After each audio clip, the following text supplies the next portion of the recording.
Mumtaz Khansar, and my friends and dear juniors. A warm good afternoon to all.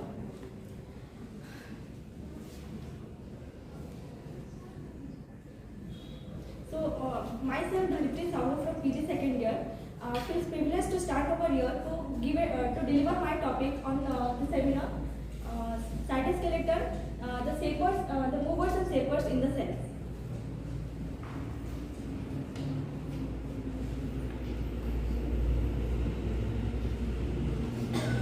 So these are my contents regarding cytoskeleton, which includes the microfilaments, the filament assembly, critical concentration, actin binding proteins, molecular motors, then functions and drops included in the microfilament. Then similarly, I have discussed about microtubules and the intermediate filaments.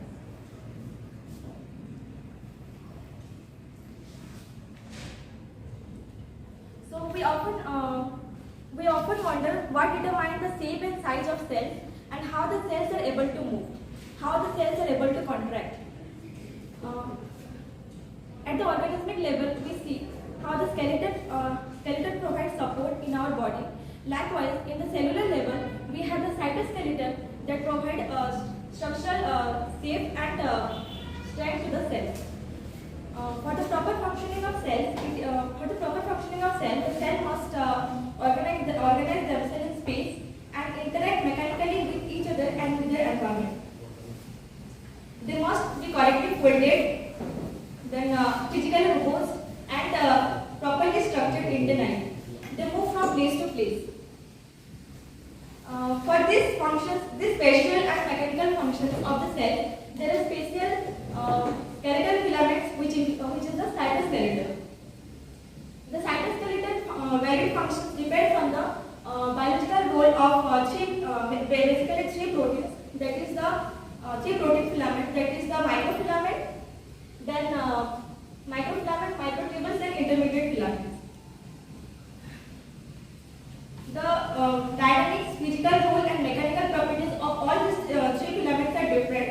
Like our body needs ligaments, bones, and muscles to work properly, likewise our cells need these three filaments which work collectively for the better functioning of the cells, for giving it the shape, then strength, and ability to do work.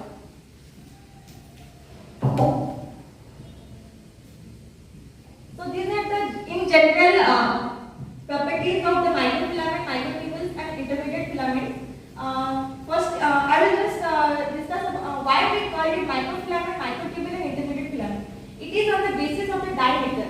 That is, we can see the microfilament has the least diameter, that is 7 nanometer, while intermediate filament, microtubule has 25 nanometer. And intermediate filament got its name because its diameter is between the microfilament and microtubule, which is 10 to 12 nanometer. So the rest of the thing I will discuss in the later slide in details. So this is a diagram. Here we show the epithelial cells of small intestine, where we can see in the apical region we have the microvilli. Sir, it is a lighter. That pointer.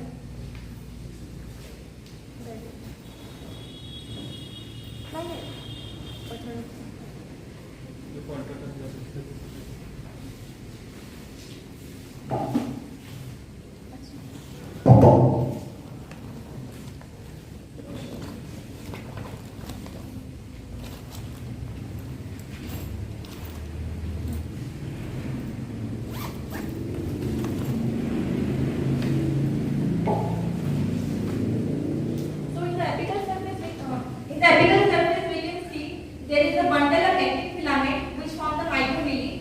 The microvilli basically is increasing the surface area of the small intestine, which help for the more absorption of nutrients from the food. Then we have the intermediate filaments. Intermediate filaments that are running parallelly. It is anchoring to a adhesive structure, that is a desmosome or hemidesmosome, and it is responsible for the parallel sheets of the epithelial cells, and it anchors to the extracellular matrix. Then we can see the microtubules, which runs vertically from the top of the cell to the bottom, and it is responsible for the global coordinating system that is responsible for the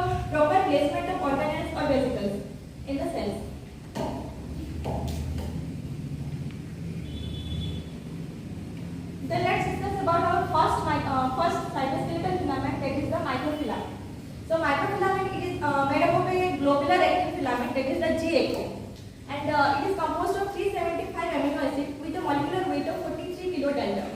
The G-actin is basically abundant in animals' muscle cells, which constitute about 20%, and in normal cells it is about 5 to 10%, and it is a conserved protein. It means if people say yeast G-actin and human G-actin, there will be 90% amino acid sequence similarity.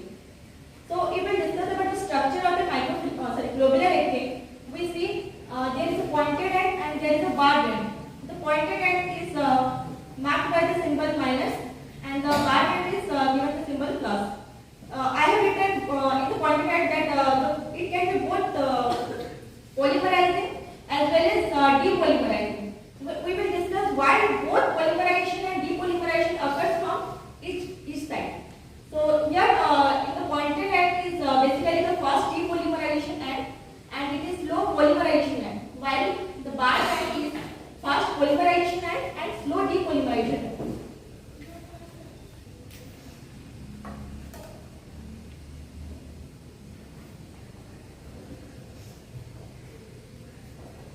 So for the filament formation, there are three steps, which includes first the nucleation, then elongation, and then equilibrium state or steady state.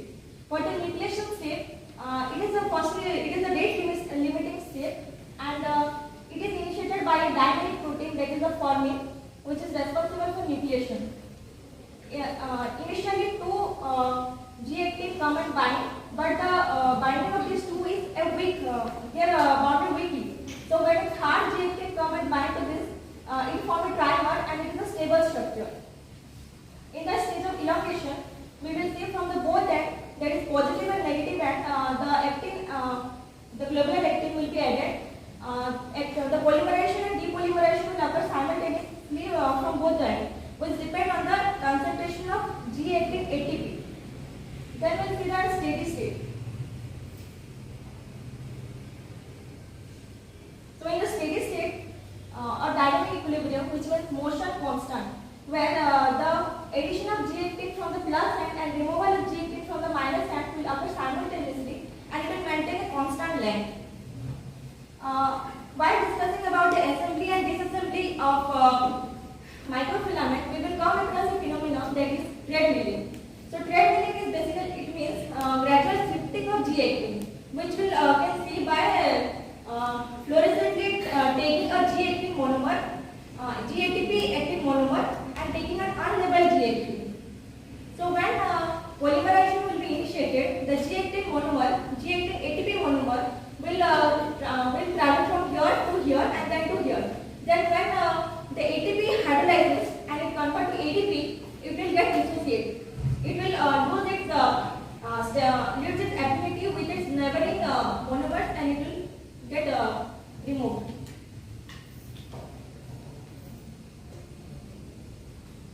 So we can conclude a graphical representation with the three steps included in the filament formation. First is the lag phase, where the nucleation process is starting, where three monomers are togetherly making bond, and it's making a nucleus. Then there is the elongation phase, where there will be rapid addition of G monomer, G-actin monomer. Then there is a steady state. Then we will come across a phenomenon, that is critical concentration. So critical concentration is that minimum concentration where the polymerization of G-actin will start. To understand critical concentration, I have performed an experiment where we see three cases. In the first case, I have blocked the minus end of the actin filament, and in the second case, the plus end was blocked. In the third case, neither of the plus or minus end was blocked. In the first case, when this F-actin filament was submerged in a water buffer solution, and successively G-actin monomer was added. Like firstly, we added 0.1 micromolar concentration of G-actin. We saw that at 0.1 micromolar concentration, the plus end started polymerizing. It means critical concentration for this plus end is 0.1. Likewise, in the case 2, when the positive end was blocked and we added 0.1, 0.2 and successively we added up to 0.5 micromolar concentration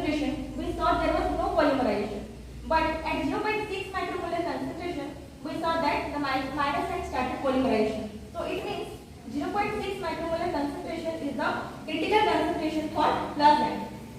Then in the third case, when neither of the end was blocked and it was kept in the group for solution, we added 0.1. We saw that the plus end started polymerizing. Then when we added 0.6, the minus end started polymerizing. And when we took the average of these two, that is 0.1 and 0.6, that is 0.35 micromolar, we saw the rate of polymerization was equal to rate of depolymerization. In that case, we saw treadmilling and dynamic equilibrium. So from this experiment, we concluded that at monomer concentration below the critical concentration, no polymerization will occur, and if it will occur only when monomer concentration is above the critical concentration. Also, another thing was concluded that the critical concentration for minus end is always greater than the critical concentration for plus end. As we see here, the 0.6 was more than 0.1. There are certain proteins, regulatory proteins, which are associated with the F-actin filaments, like the monomer binding protein. In most non-muscle vertebrate cells, approximately 50% of the actin is in filament form and 50% is in soluble form. Yet the soluble monomer concentration is 50 to 200 micromolar concentration, which is the critical concentration. Still, why our cells cannot polymerize into filaments? Why 100% polymerization is not taking place in our cells? This is because there is a presence of an abundant protein, that is the thymosin. So, what is the role of thymosin? The thymosin keeps the actin filament, the G actin in a locked state. As a result, it doesn't make it free for making bond with the plus end of the filament. So it is keeping it in a locked state. Then what is the other protein which helps this G actin to start polymerization? That is another protein, that is the profiling. The profiling binds to actin monomer. The actin monomer opposite to the ATP binding clamp, and as a result, it blocks the minus end. And when these ATP G-actin profiling complex bind to another plus end, like here, it is binding to another plus end of the F-actin, there will be a conformational change in this complex, and the profiling will get released. And this actin filament will be one subunit more longer, as it will be added to here. So we saw how a thymosin molecule is helping in depolymerization, while a profiling is helping in polymerization.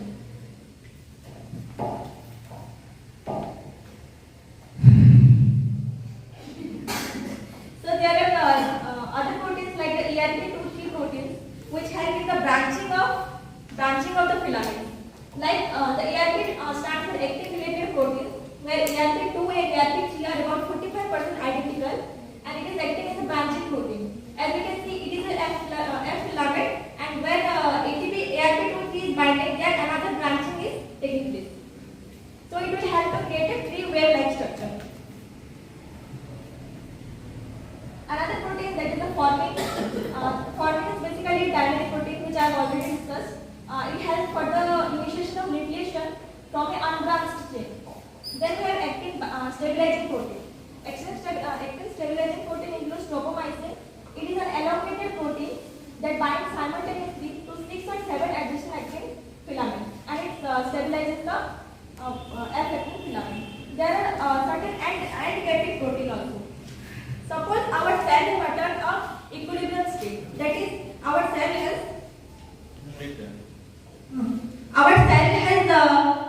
acquired its definite state. Then, even if it has acquired its state, and if polymerization and depolymerization is occurring, then there will be a wastage of energy. So, in that case, we need to stop the polymerization and depolymerization. For that, we have end-gated proteins like Capged and tropomyosin. The Capged will bind to the plus end of the microfilament and prevent polymerization, whereas the tropomyosin will bind to the minus end and prevent depolymerization. Then we have filament severing proteins. Here, sever means breaking. So, severing proteins mainly helps for the aging of actin. We have filament gels only. So these two proteins can bind in between the actin filament and it create a break in between the actin filament. As a result, two actin filaments are produced and there will be two minus end. So it will promote depolymerization. That is, it will increase tenfold depolymerization. Then we have the filament cross-linking proteins, that is fibrin, alpha-actinin, then spectrin and filamin. All of these proteins have two actin binding protein. Here we can see fibrin have two actin binding protein adjacently present. Then here in alpha-actinin it is separated by spacer. In spectrin we have two alpha and two beta subunit where the red color signifies the actin binding protein. Then here we can see the filamin which is separated by a V-shaped structure. So this is a normal filament which is cross-linked to the actin filament and it forms a tree-like wave-like structure. But and this is a normal grain. We can see here the ventricular soft ventricular region. But in this case we can see in the margin of the ventricle we see a nodules of neurons. This is because the cells, the neurons are unable to go to the cortex region. They couldn't migrate to the cortex region. As a result, it leads to periventricular heterotropia. So periventricular heterotropia it occurs in the early embryonic stages, and it can lead to the patient having periventricular heterotropia will be his intelligence will be affected, and after a few decades he will suffer with epilepsy, and also if there will be mutation in filament. So this was due to the mutation in filament aging. So this mutation in filament aging can also cause defect in brain development, then bone development, and other organs.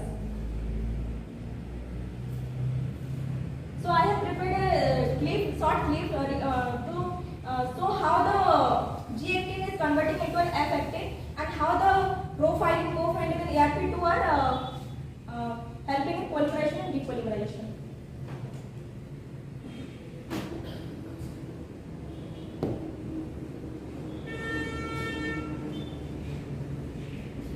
So this is the ADP actin which is in blue color, and this is the ATP actin which is in yellow color.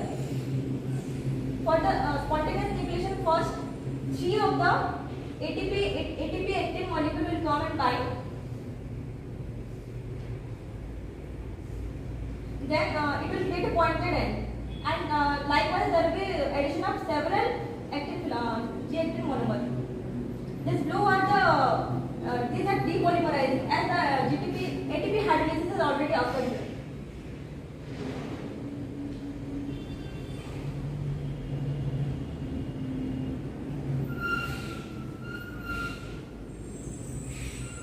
This is an accessory protein which is profiling, and this is the profiling.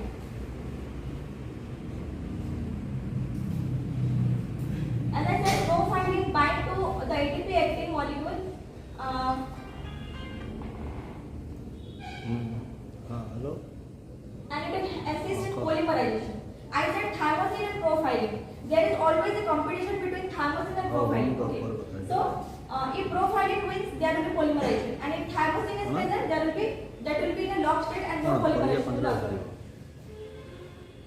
So this is how the profiling is binding, and it will lead to polymerization.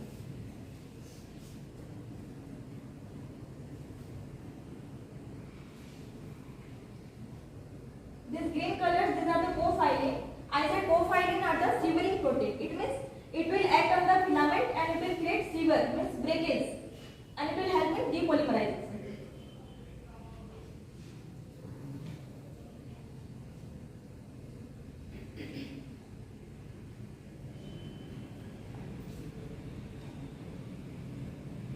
Then there are certain molecular motors proteins that are involved in affecting those are the myosin.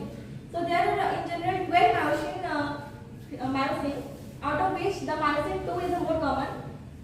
It is present. It was isolated first from the mammalian skeletal muscle tissue. The myosin 2 have two heavy chains and two light chains, and and it has a tail. It is a tail which carries the cargo like vesicles, organelles, and we should remember that the myocytes are basically positive and directed group, whereas there is an exception, that is the myosin 6, which is a negative and directed molecular motor. Then we will talk about the function of microfilament. The microfilament function in both cellular level and at tissue level. In cellular level, we see the vesicle transport in cortex region, then cell organelle movement, cytokinesis.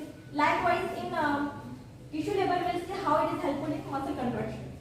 So at cellular level, here we can see how a lysosome, how a vesicle budded up from the plasma membrane is carried over towards the lysosome. It uses the track of a microfilament and it uses a motor protein, that is myosin. Likewise, in the cell organelle movement, particularly in plant cell, that is chloroplast. When in dim light, the chloroplasts are generally in the surface of the cell. But when there is a bright light, that is the light intensity increases, the chloroplast cells comes toward the lateral side. This is due to get prevented from the damage. So for this, it is the microfilament myosin which helps for their movement. Then we have the cytokinesis. The cytokinesis, we can see here it is in telophase stage, where the nucleus is already divided and there is a formation of a cleavage porous. In the cleavage porous, we will see the microfilament and myosin, which are helping it to get pinched up and forming two daughter cells. Then in the protrusion of cell surface, as I already showed the diagram how microvilli was formed because of the microfilament. Then in the cell locomotion, that is pseudopodia, and in the lamellipodia and filopodia, all these are constituent of microfilament. At tissue level, we will talk the muscle contraction, which is regulated by actin filament. Here we can see these are the myosin molecules, myosin motors, and these are the actin filament. So basically, the myosin remains in the free state, that is, the tail remains free. But in this case, we will see how the tail is not free here. It means it will not show any movement. So, but the head of this myosin are pointing toward the bar end. So, when at the bar end.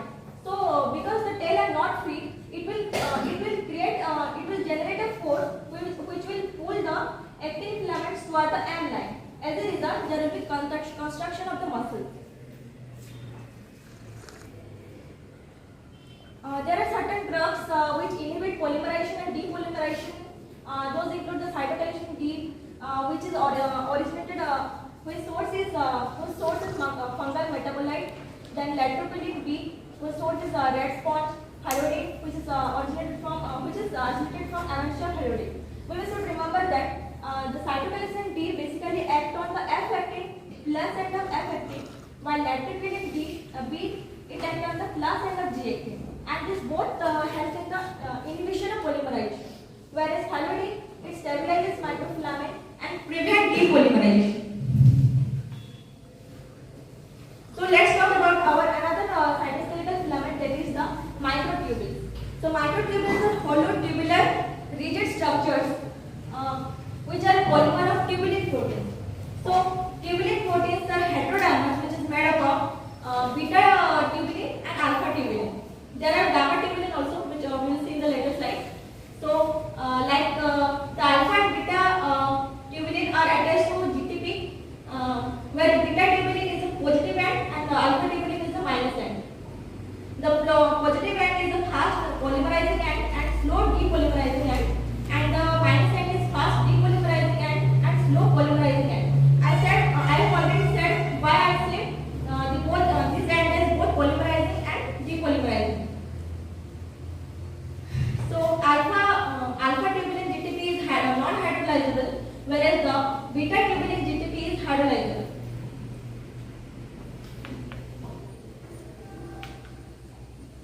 Microtubule organizing center. This is the region from where the microtubules start originating. So it serves as the anchor for one another microtubule. Microtubule organization it is common in the centrosome and basal body. As we can see, the centrosome, we can see a centrosome which is composed of two barrel-shaped pericentricular matrix. So this pericentricular matrix contains the gamma tubulin round complex, and to this gamma tubulin round complex the alpha tubulin binds, and to alpha tubulin there will be beta tubulin, and as such the heterodermis will bind and form a microtubule filament. So one question arises: how polymerization of microtubules occurs in plant and fungi since centriole and centrosome is absent on them? It is because the microtubule is present on the pericentricular region and not in the centrosome. Not in the centrosome. So pericentricular matrix will help in the polymerization of the microtubules or tubular proteins. The filament formation is same as that of microfilament. There will be nucleation, elongation, and dynamic equilibrium. If tubular GTP is concentration is high, then filament length will increase, and if tubular GDP concentration is high, then filament length will decrease. These are the drugs associated with microtubules. There are microtubule stabilizing proteins like MAP1, MAP2, MAP4, and tau. Then there are microtubule depolymerizing proteins like statamine, ketamine. We see statamine is it binds to tubulin dimer and prevents assembly. Likewise, ketamine it helps in microtubule cleavage. As I discussed in microfilament, which was the co-filin and gelsolin, we see we have the protein. Likewise, in microtubule we have the ketamine. Please go to the previous slide. You spoke about the first, second elongation. What did you say about dynamic? So these three steps are similar as we see in microfilament. The same nucleation will occur, then elongation and dynamic equilibrium. Skip that. Yeah, I said it is same as microfilament. So these are two motor proteins which are associated with microtubules. So those are kinesin and dynein. So kinesins are tetrapads. Tetrapads consist of two heavy chains and two light chains. It moves toward positive end positive end. Except one of the exceptional is kinesin 1, or it is also known as chromatokinesin. It is negative and directed, and it helps in chromosome separation. Likewise, dyneins. Dyneins have 1, 2, or 3 heavy chains and intermediate and light chains. It moves toward the minus end. They both use ATP hydrolysis to move along the microtubules. The tubulin protein is liquid GTP, but the motor protein is liquid ATP. It should be remembered. Associated with microtubules includes vesicle transport and medullary regions. So we saw in the microfilament the vesicle transport was at the cortex region, but microtubules is assisting in the vesicle transport in the medullary region. So we see that how the vesicles from the ER is budding and incorporating into the urgic, and then from urgic to Golgi by the COP2 vesicles. This is the anterograde pathway, and here we have the retrograde pathway where the vesicles is budding up from the Golgi body, then it is getting inserted into the urgic, and from urgic it is going to ER. So I forgot to mention one thing, that where the MTOC is present, that is the centrosome, PCO, pericentricular matrix, that is the minus end, and towards the periphery of the plasma membrane, it is the plus end. So the motor protein in the anterograde pathway is kinesin, as it is a minus plus and directed protein. It will take the vesicles from the plus end to the minus end, and the track we use will be the microtubule. Whereas in retrograde pathway, the motor protein will be dynein, which carry the vesicles from the plus end to the minus end, and the track used will be the microtubule. Then cell organelles movement, except chloroplast. So the positioning of ER, Golgi apparatus, mitochondria, and lysosomes within the cell is assisted by microtubules and the motor proteins. Like the ER extends to the periphery and the lysosome is away from the center. It is due to the association of kinesins with microtubules. The Golgi apparatus is located near the center of the cells, near the centrosome, because of the cytoplasmic dynamics. Then chromosomal separation. We can see here a stage is in a metaphase stage where the chromosome is in the center, and this chromosome is taken towards the pole by the chromatokinesin, which is kinesin 1. I said chromatokinesin is the exceptional which is a minus and directed protein. It will take the chromatids towards the poles in the anaphase stage. Then cilia and flagella. The locomotion by cilia and flagella is assisted by microtubule based projections. We see here the structure of the ectoderm. Here we can see 9+2 arrangement, where 9 doublets are present on the outer periphery and 2 singlet microtubules are present on the center. The outer microtubules, where one is complete with 13 protofilament and the other is incomplete, that is having 10 protofilaments. And we have the radial spoke which connect the outer doublet with the singlet microtubule and the dinings which make link between the adjacent microtubules. So it is due to the dining, due to the sliding of the doublet, outer doublet and dining which makes the movement possible. So these are the certain drugs that affect the stability of microtubules, which include colchicine, consimate, nabadazole, vincristine, vinblastine, which these all inhibit the polymerization, and the taxol which stabilizes the microtubules.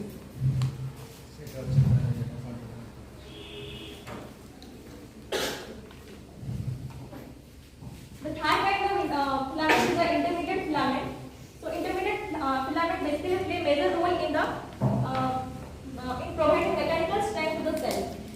It is found in plant and fungi. It is not found in plant and fungi, but it is present in animal cells. So we wonder in animal cells it doesn't have cell wall.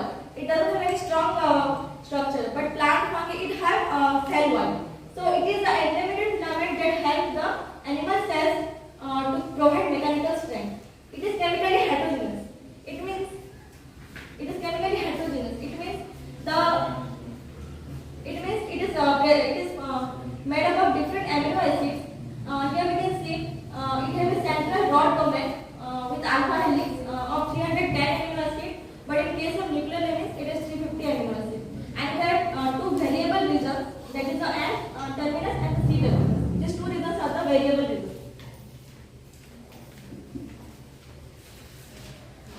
Classifications of intermediate filament.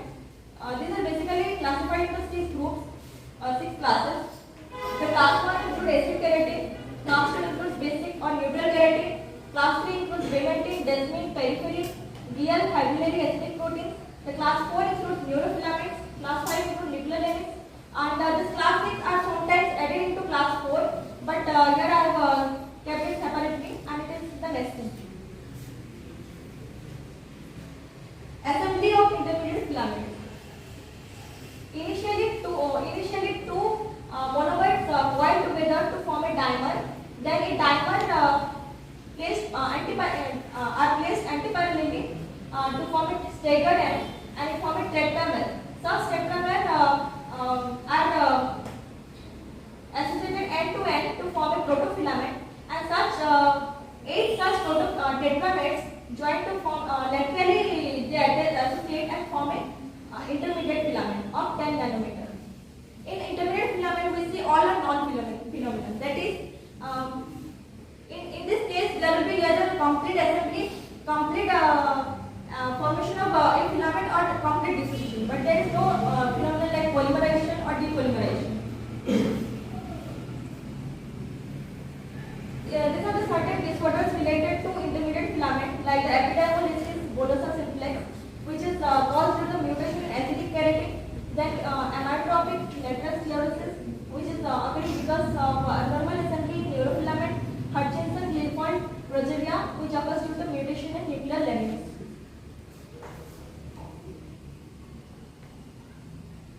So these are my references from which I have collected all my data. These are molecular biology of the cells, Albert Bruce, then Bruce Albert, the cell and Cooper, and molecular cell biology from Lodis, and all the journals.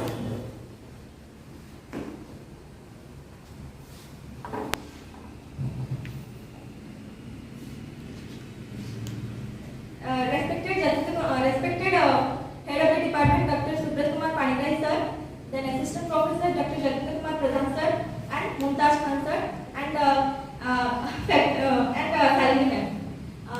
Thank you all for